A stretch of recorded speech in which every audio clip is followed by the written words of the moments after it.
Thanks, Seeley, for having me. And thank you all for coming. Welcome to the Terror Dome.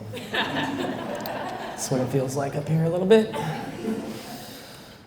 All right, serendipity. Has anyone ever had a time where you've questioned who you are and what you're doing with your life? Anybody? Few of you? It's happened to me once or twice. That's what this book is about. It was a favorite book of mine as a child. And when I hear the word serendipity, it's kind of the first thing I think about. And spoiler alert, this is on the cover of some of the editions, and it's the moral of the story is knowing who you are will bring you happiness. And it's all about this animal that at birth is in existential despair, wondering what it is. Even though it is troubling, it continues to go on with its life and takes things as they come. And through the decisions it makes, it becomes clearer with each experience. Serendipity are those moments that give your life meaning, although sometimes we're too short-sighted to notice it. Steve Jobs has a famous quote that you can't connect the dots looking back, you can only connect them going forward. And the future is unknown. It can be a very scary thing to think about. As I prepared for this talk, I've tried to look back at my career and try to make sense of the trajectory. I've had several points in my life where I felt lost and severely depressed.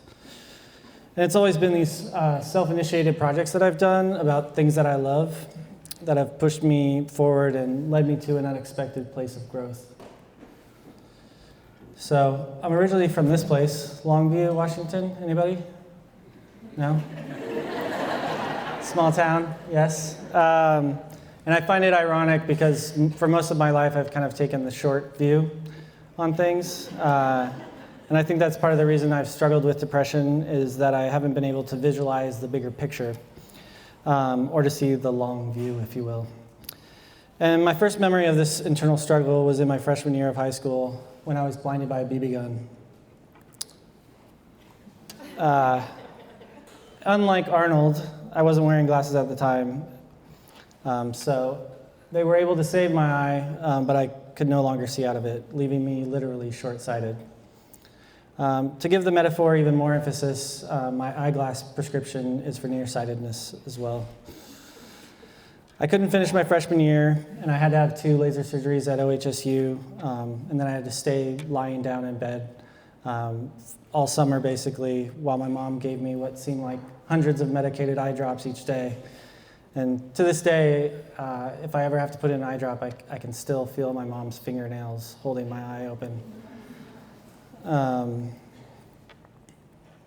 Oops. Did I advance it too far? Yep, I did, sorry. To add insult to injury, for the start of my sophomore year, my family moved to an even smaller town than Longview, and I was the new kid with the eye patch. Not the easiest way to ease into a new social setting. I somehow was able to fit in fairly quickly until a popular kid one day decided that for some reason he didn't like me, and he got the whole school to turn on me. So one day I came to school, and one of his buddies was wearing a hand-drawn shirt, kind of like this fellow that says, "I hate Jason Sturgill." And after school that day, I was waiting for the bus, and kids threw rocks at me. Pretty amazing. And at the time, I thought it was the end of the world, as teenagers are prone to think. And I didn't have the foresight to see that it was just a bump in the road of life. And for me, it was a dead end, and I had no way out. But luckily, my family was able to move back to Longview, to a different school district, and with a whole new social setting. It wasn't the school that I went to before when I was in Longview. I survived. Fast forward to college, where I still had no idea what I was doing. I went to Washington State University in Pullman, majored in marketing. But my real education, I always felt, came outside of the classroom. If you were to ask me anything from my studies at WSU, I wouldn't remember anything that happened in class. But I was a DJ at the college radio station. That's actually a flyer that I made for, I think, one of my first shows. Created in Microsoft Publisher on a PC computer with some nice clip art there. And I was head of the entertainment committee, which basically scheduled all of the events that happened on campus, any sort of concerts or spoken word type events. Had Henry Rollins come and do a spoken word, which is another amazing story that I won't get into today. But I was given $25,000 a year to put on these events, and we had to spend it all every year, or it would go away. So I got to do fun things like commission gig poster artists, like Jeff Kleinsmith, who did this Sebadoh poster for me. And so that was kind of really my first introduction to design, even though I didn't even know what it was at that time. I didn't know that that was something that I could do, or that's what people did for their jobs. So this was all kind of like me just finding out about design at this point. And then I was also just active in the community in terms of shows and stuff. The image on the right is from a house show where Modest Mouse played in Pullman in probably would have been 1997, I think.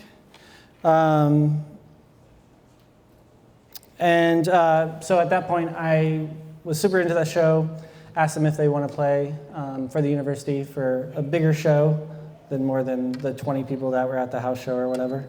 And I was needing to fill some credits in school, and I talked to an advisor who said I could basically get credits for starting a business. So I came up with the idea of starting a record label.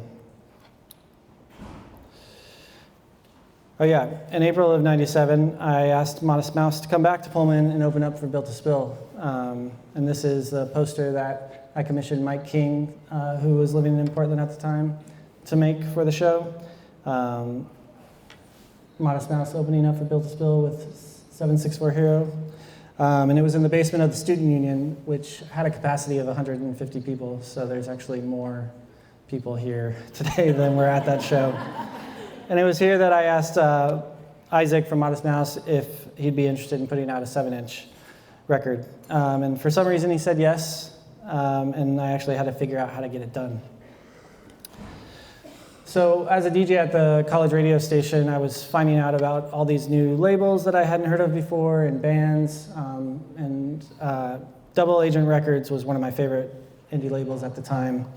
And even though I didn't really know anything about design, like I said, I was drawn to labels with a considered aesthetic. And I wanted my record label to have a similar visual ethos. Peter Green at Double Agent was kind enough to reply to my emails, and this is at a time when emails was a new thing. Like, there wasn't e-commerce, or it was all very, very new. So it was really exciting that I could reach out to somebody like him and get his advice. And so he helped me figure out where to get the records pressed in Czechoslovakia.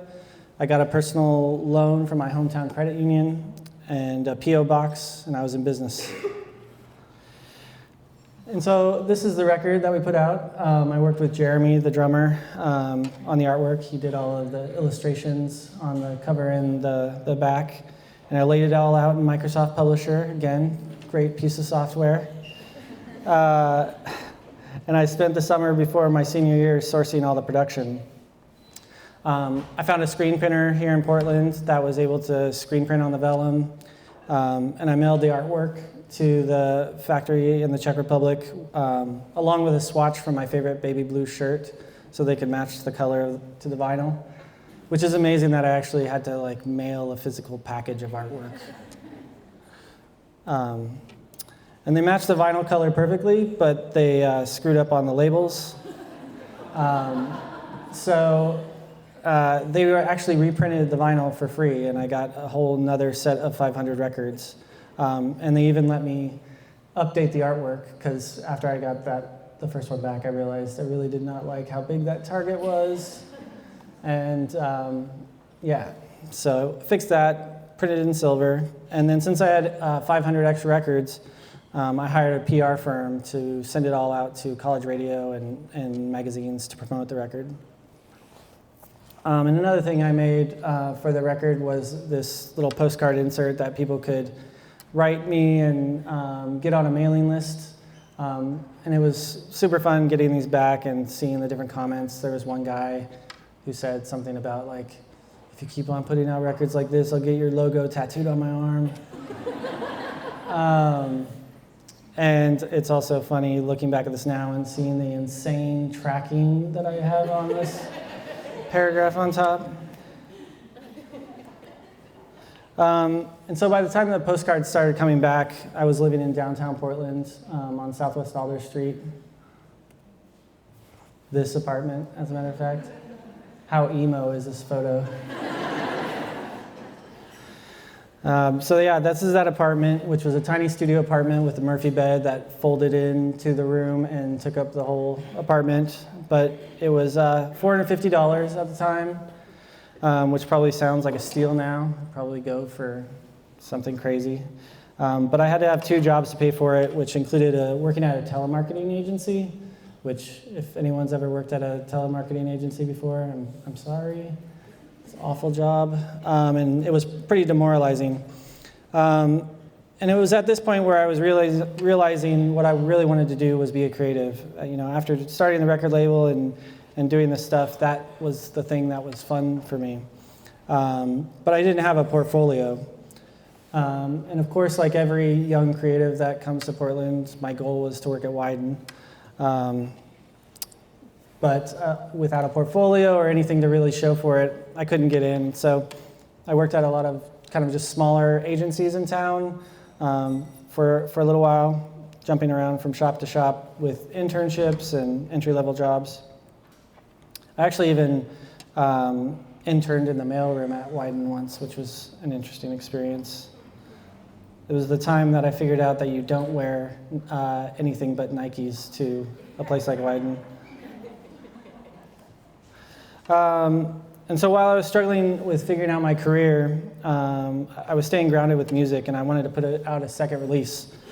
And I discovered an interview with a band from New York City in an indie pop magazine, and was immediately drawn to the hand screen-printed graphics on the 2 EP vinyl releases. They were designed by Adam Bayer, who was in the band and was a Cooper Union student at the time. And since I was still oblivious to the design world, Cooper Union meant nothing to me until later. So I ended up putting out their first full-length album and ended up going out to New York for a festival to hang out with the band and do a release party, and then also went with them to San Francisco to the San Francisco Pop Festival to promote it. And if you haven't heard of this festival, don't be surprised. It's a tiny festival held in small clubs that was born out of a niche mailing list from the 90s.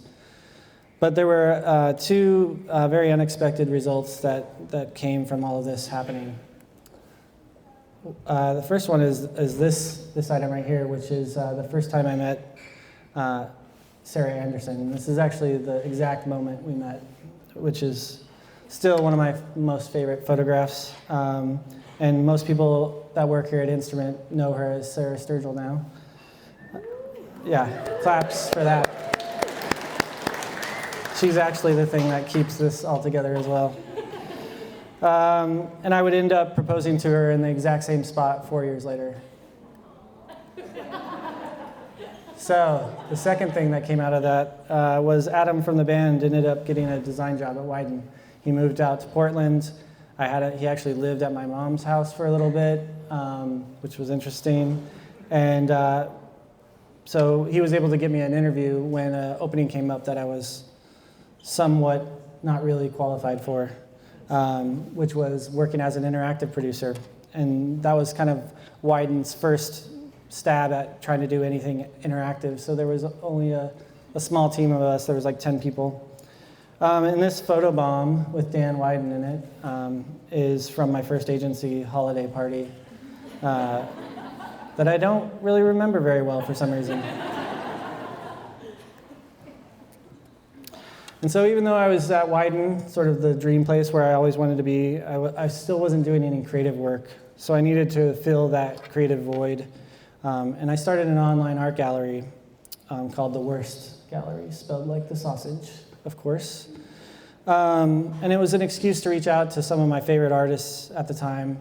I was doing a lot of research just for the interactive work, finding artists that were working with us, and I wanted to work on my own projects with them. So, and at the time, there wasn't really anything like this online in terms of like an online art gallery where you could buy art that was accessible, and these were all concept shows. So each one was like a different concept. The first one being a Russian nesting doll show. And these are some of the pieces from that show. And it quickly garnered some press that was pretty exciting. This is from the Japanese magazine called Relax, which was a favorite magazine of mine at the time. So it was really exciting that they ended up coming to Wyden one day and took my picture there and got in the magazine. So yeah, I would send these blank Russian nesting dolls to artists all over the place. And years before Urban Outfitters would start selling blank Russian nesting dolls, I want to point out. And each show was all about the artist working within some sort of constraint. One of the shows that I did was dedicated to the GoCo printer. Has anybody used a GoCo printer before? A few people? So if you haven't heard of it, it's basically a compact hobby screen printing kit from Japan. And I actually just read recently some fact about, like, in Japan, like 1 out of 3 households have GoCo printers, so it's pretty prevalent there. But it's the sort of main one prints kind of postcard size, and so that's the show we did, was the smaller size. And these are 2 pieces from that show. Aaron Draplin, obviously, on the left, and Kate Bingaman-Burt, who's here with us today on the right. And this is how I became internet friends with Kate, who would later end up having a big impact on my life. So, I've got some good news and I've got some bad news. Not always the thing that you want to hear, especially when you wake up from an exploratory surgery where you're trying to figure out what's going on with your health. I was 27 at the time when I found out I had cancer. The good news was that they removed it even before I knew what had happened. Best case scenario in terms of cancer. While recovering in bed for a month, I had time to think about where I was headed. I thought I wanted to be at Wyden forever, but I had changed my role to a strategic planner, and that position wasn't fulfilling any creative aspirations either. So when I returned to work, I was surprised by I was given the ultimatum to continue being a planner or nothing else. There wasn't another place for me to be there.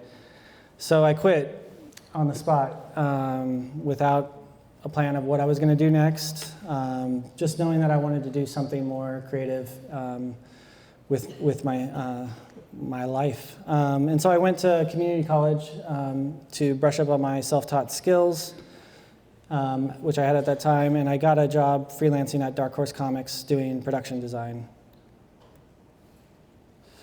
So after freelancing for a while, I'm going to pull this guy down, I think. All right. After freelancing for a while, I got a call from Damian Triplett, who was a friend from my Wyden days. We had connected back when we worked there over our love of skateboarding, and we even realized our paths had probably crossed before when I was a kid buying skateboards from the shop that was on Southeast Powell that he used to work at as a teenager. He had left Wyden to work in Nike skateboarding, and he needed some help with the brand design.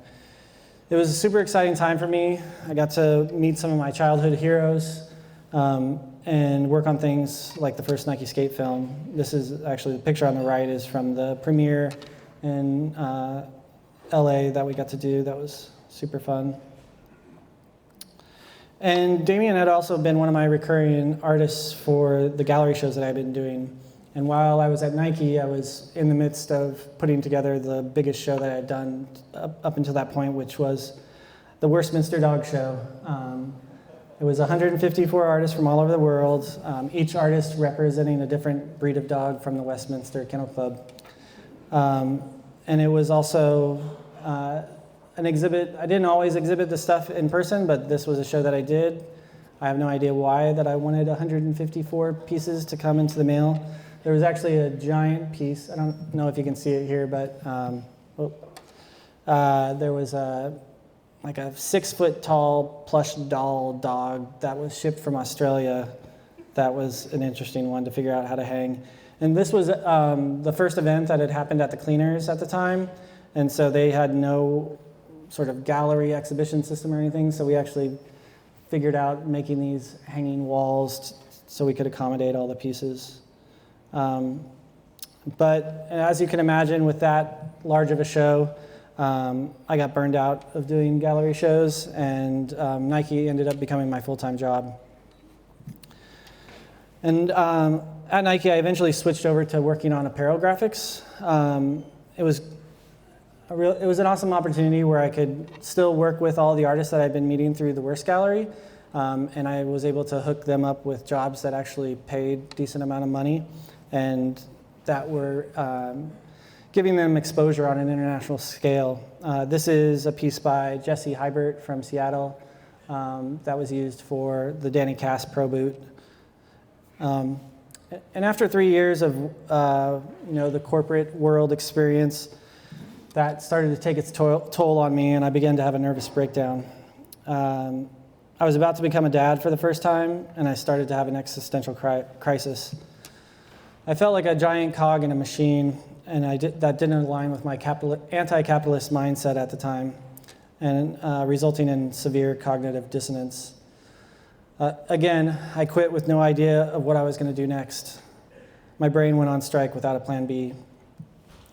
In the months that followed, I found myself floundering, waffling between crippling depression and working freelance. So while I was at Nike, my internet friend, Kate, became my IRL friend, Kate. And I convinced her to apply for a teaching job at PSU, which she easily secured. And she quickly became a sounding board for my career confusion after leaving the swoosh. So Kate suggested I look into this new MFA program that was at PSU, where the emphasis wasn't on looking at art in a traditional way. It was more about, not in a traditional way in terms of emphasis on objects and materialism, but more on social interactions and experiences. And this was art that I felt that understood the way that I looked at the world. And up until this point, I didn't think I could be an artist. I didn't grow up thinking art was in my realm of options. So I ended up meeting people from the program a week before class had started, and they had an unexpected opening that I could fill without having to apply. So I was quickly swept into an MFA program, which was exciting. And this is a short video from one of the projects that I did when I was in grad school. I won't play the whole video, but you can watch all of it on my site. And so I'll play just a little tidbit. So you can keep your arm kind of out towards me here. Your job, of course, is to hold still. Okay. Like I said, after a few minutes, you'll get into it. Ready? Yeah.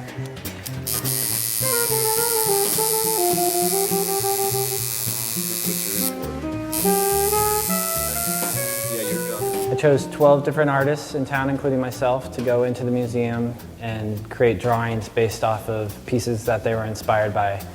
They were from all over the museum's collection, from Native American to the contemporary collection. Basically taking a piece from the museum and interpret it to a one-color, just black drawing that would then be turned into a tattoo that we would give away free. The 12 artists came up with 45 illustrations. They're just black drawings, no bigger than 4 inches, and that's what everybody has to choose from. No other alterations. What's up on the flash wall is what you get, kind of similar to old school flash tattoo designs. So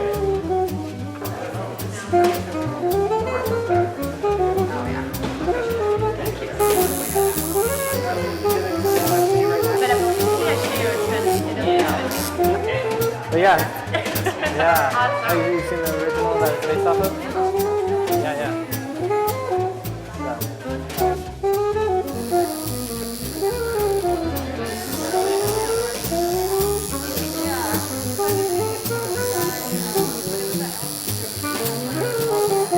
You can. That's how we got it. Okay, cool. Yeah, that's my deal. It's this.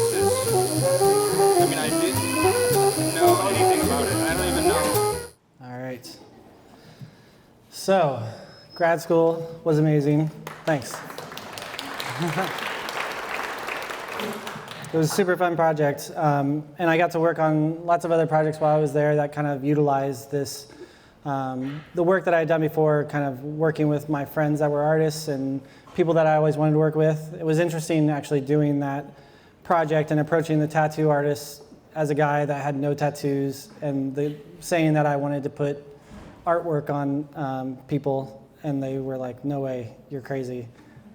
So it was an interesting experience. So has anyone ever heard of or experienced post-grad school blues before? No? Couple people? Well, it's a real thing, and if you Google it, you come up with tons of stuff, but they don't tell you about it when you're in grad school for some reason. So when you finish grad school, it can come as a shock, which it did to me, and it was kind of the worst depression I'd ever experienced. You're finishing this thing that's master of fine art. You're this master now. You're supposed to know what you're doing, and I felt very far from it, and had no idea how I was going to apply the things that I was doing in school into the real world. And to try to help with this, I was prescribed some medication at the time to try to get me through it, and I got the wrong dosage at first. And this was me in bed, not able to get out, and I actually thought I was dying at one point, like literally thought that if I stayed in bed any longer I would die, and I had to give Sarah a call and try to get out of it, and it was crazy to have that kind of medicated experience that you feel like you can't control yourself. And so I slowly began to pull out of it by eventually starting to make work that about something I was interested in. And so I started this project, which was called Face Each Day, where I was trying to just face each day with a new face and trying to get some perspective. And I would post it every day on my Instagram. And it was a small project, but it was the baby steps that I needed to get my confidence back up. And then at the same time, I was asked by the PDX Contemporary Gallery in the Pearl District to do a show in their window space. So I commissioned a local sign maker to make these oversized wooden sculptures of them. Another big turning point for me around this time was having Kate, again, asking me to share a studio space with her and some other folks. I'm still in that space in the Ford building. If you're ever in the Ford building, feel free to pop on by the second floor and say hello. Kate is unfortunately no longer there anymore, but she has an amazing space now too. And so I was sharing the space with Kate and Will Bryant, and they really encouraged me to start drawing more. Up until this point, I'd kind of done mostly digital drawings in terms of the things that I was doing at Nike, and drawing things by hand was like super foreign, and I didn't draw when I was growing up, so it was a really big hurdle for me to kind of get over. So this is kind of a switch onto the topic of beer. If you're a designer in Portland, there's a chance that you've had some interest in designing a beer label before. Anybody want to do a beer label design in the room? A few people? It's kind of hard to escape. And I was one of those people, but I didn't know how I was going to make that happen. I didn't see a clear way to do that. So instead of just wanting it to happen, I kind of tried to make it happen. So I was part of the original kind of planning committee for Design Week Portland, along with Kate and Seeley, and I naturally gravitated to like organizing a show for Design Week. So I collaborated with another social practice MFA grad, Eric Steen, who was already doing projects centered around beer, and that's kind of like he does this amazing project called Beers Made by Walking, where he'll go with brewers and walk in the forest and gather things, and they'll make beer from their walk and have a release. He actually, for the museum project that we did at Portland Art Museum, he also created a beer using yeast extracted from the paintings in the museum, which was pretty cool as well. And so it was a good pairing, both of us working on it. I chose the illustrators and designers that were going to work on it, and Eric chose the homebrewers. And we had an exhibition at the One Grand Gallery on Burnside. We were able to get Rose City Label, which is a local label printer, to sponsor the show, and they printed all the labels for free. And we hung them up just directly on the wall and then onto some bottles in the gallery space, and got to taste all of the beers that the homebrewers made. So that, having done that event, it kind of naturally led to when Widmer had their 30th anniversary, they created a similar project where they paired 30 designers with 30 of their beers. And I was super excited to be one of the people that got asked to design a bottle. And a fun little fact, I snuck my son's monogram, the AS, into the top left of the building on the left, which was fun. And through these two projects, I was introduced to people in the industry. And one of those people was Sean from Brewery Outfitters. And he knew that I was wanting to do more beer design, and he heard about a brewery that was opening up in Newburgh. And he opened, and he knew that they needed a designer, so he connected the two of us. So that was Wolves and People, and that's kind of really how I became their art director. And if you haven't been, has anybody been to Wolves and People? A couple people. It's a great place, farmhouse style brewing. And here's a couple of the package designs that I've done for them. And it's been a really amazing partnership working with Christian. He's given me a lot of leeway in terms of how I treat the artwork, and each package that we do is its own kind of art project. And we connected a lot on just our own visual inspiration in terms of both being a fan of Alexander Gerard and poppy bright colors, high contrast. And so it was a really great partnership, still is. Actually, they're having their first anniversary coming up at the 1st of June. So if you haven't been out there yet and want to check it out, that's going to be a good time, because there's going to be, I think, 3 new bottles coming out that I've designed. And so another huge turning point in my work was acquiring a risograph machine. I don't know if any of you are familiar with a risograph or have printed on it. It's I bought it from a church in Gresham for $75 4 years ago. And if you're not familiar, it's made by the same company that made the GoCo printer that I was talking about earlier. And it basically looks like a photocopier, obviously, but it makes screen-printed prints with soy-based ink. And let's see. So yeah, this picture on the right was from a residency that I did at the Museum of Contemporary Craft, where I invited artists that were friends of mine to come down and make prints based on the museum's collection. And so since now I had the means to kind of make whatever kind of prints that I wanted, I had to figure out what that subject was going to be. And so our cat Cheeto seemed like an obvious choice, and kind of became my new muse for this new body of work.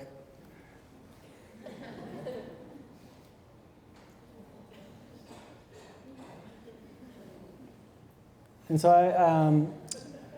I was asked by my friend Katsu, who runs Compound Gallery, to do a show at Compound, and so I decided to do, I had all these lofty ideas of these big, meaningful concepts that I was going to do, and then in the end, I was just like, I'm going to do a show about my cat and dress up like my cat. I made a paper mache mask. And so that was super fun. And this was actually the thing that kind of really got me into drawing things by hand. I did several prints that were hand-drawn, and So that was the thing that started building that confidence up as well. And so I don't know if I'd be doing the work I'm doing right now if it wasn't for Instagram. It's been a huge help in terms of just giving me a daily ritual practice of like constantly posting my work. I think I need that kind of push to kind of like make myself make work every day. And so this is actually an example of one of the pieces that I randomly made, just a personal project that I posted on Instagram. And one of my favorite clothing labels from Los Angeles called The Quiet Life happened to see it and wanted to use it for their brand. So now it's used on all sorts of stuff for them. They have a neon sign in their store in LA, and it usually gets used on several pieces each season, which is super fun to see. Blinkist. Does anybody use Blinkist here? Interesting. Okay. So Blinkist is an app based in Berlin that makes an app of the same name.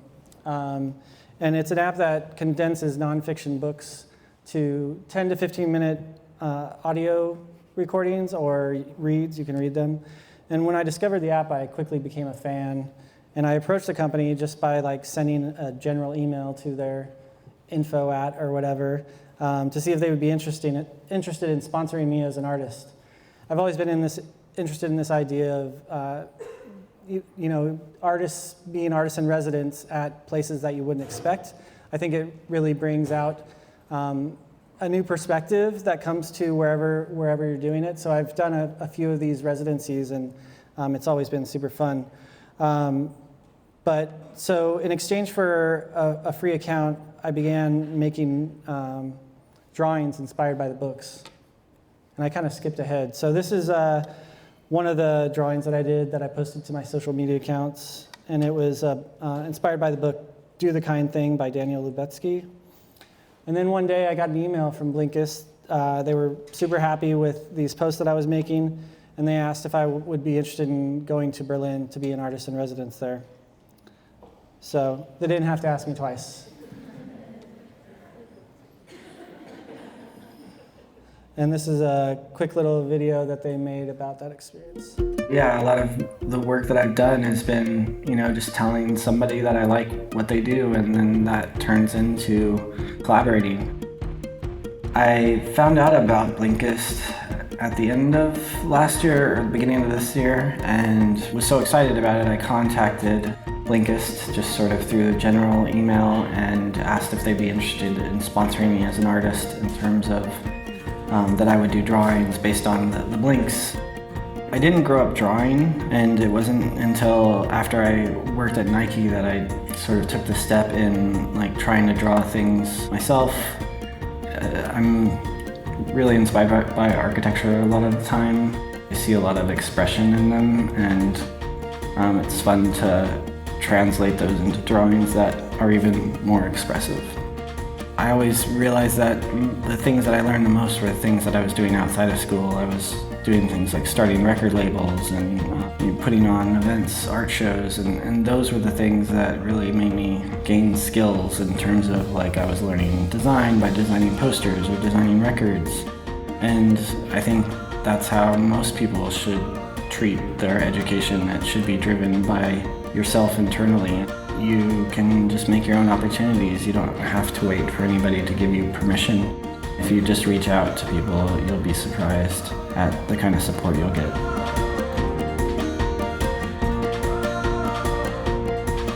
So I found that child's toy actually in a big dumpster there.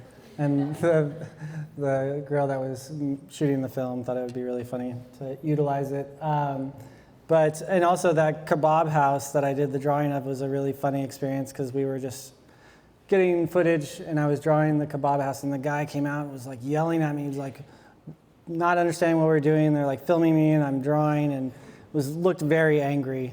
And then we like went over there and I like showed him my notebook and he got all super excited and then they offered us Turkish tea for free and it was super funny. So finding comfort in the unknown. It's easy to get caught up in the stress of daily life and give in to fear and let that paralyze you. It's been a hard lesson for me to learn to take the long view. And if I've had some pretty dark days, even just preparing for this talk. It never seems to really totally go away. But the thing that gives me hope is knowing that if I follow my curiosity and interests, I may not know where it's going to lead me, but there's a good chance that it will lead to an unexpected discovery. And I noticed this sign recently on Burnside. I'm not sure how long it's been there, but I think a key to serendipity is about being present and being open to it happening. Because it doesn't seem to happen when I'm depressed or full of fear and anxiety. I'm just in my head, and you don't see it then. And so it also doesn't happen in a vacuum. For every story that I've told here, there were lots of people that helped make it happen. And any day, today, there could be somebody sitting right next to you that could change your life. And you have to be willing to put yourself out there and be vulnerable to make those connections. And that's it.